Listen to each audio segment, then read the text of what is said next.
यह घटना उस समय की है जब समर्थ गुरु रामदास, जो शिवाजी महाराज के गुरु थे, वो शिवाजी महाराज से मिलने के लिए अपने 2 शिष्यों के साथ जा रहे थे।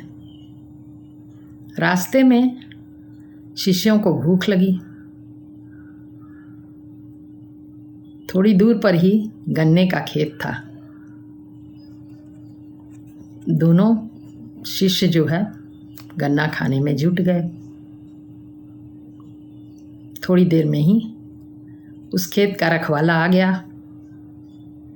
दोनों शिष्य तो भाग गए, बच्चे थे वो लोग, और गुरुजी तो गन्ने भी नहीं खा रहे थे, वो एक पेड़ के नीचे बैठे हुए थे।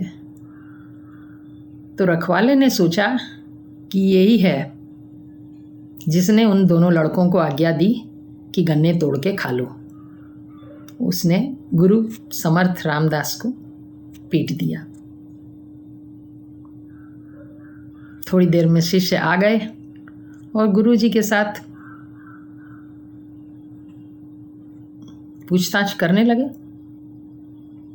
मामला जो है वो शिवाजी महाराज के पास ही ले गया वो रखवाला, क्योंकि वह ज़मीन जो थी जहाँ पर गन्ने का खेत था वह शिवाजी महाराज की ही एरिया में आता था।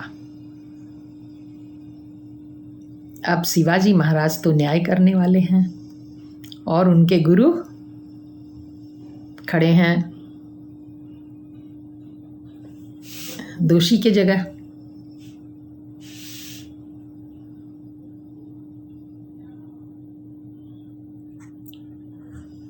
तो शिवाजी महाराज ने पूछा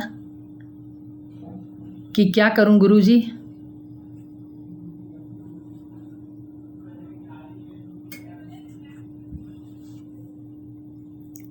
ये आपको सजा के लिए लाया है और इसने आपकी पिटाई की है। मेरे गुरु को कोई पीट दे, ये कैसी बात है? तो अब इसे क्या सजा दूं?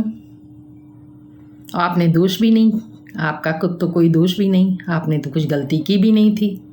गन्ने तो इन लड़कों ने खाए थे, तो अन्यथा आपको इसने कष्ट दिया है, इसे मैं क्या सजा दूं? तो समर्थ गुरु रामदास जी कुछ सोच कर बोले कि वो गन्ने के खेत ही इसे दे दे सजा में। तो ये महान लोगों की सजा है, वो उसे सजा भी दिलवा सकते थे। साधारण इंसान क्रोध में आ जाता अगर उसकी कोई पिटाई कर दे बिना दोष के, उसे सजा दिलवा देता, लेकिन वो तो गुरु समर्थ रामदास थे। उन्होंने सजा की जगह उस रखवाले को शिवाजी महाराज से गन्ने के खेत दिलवा दिए। ये बड़प्पन था समर्थ गुरु रामदास जी का।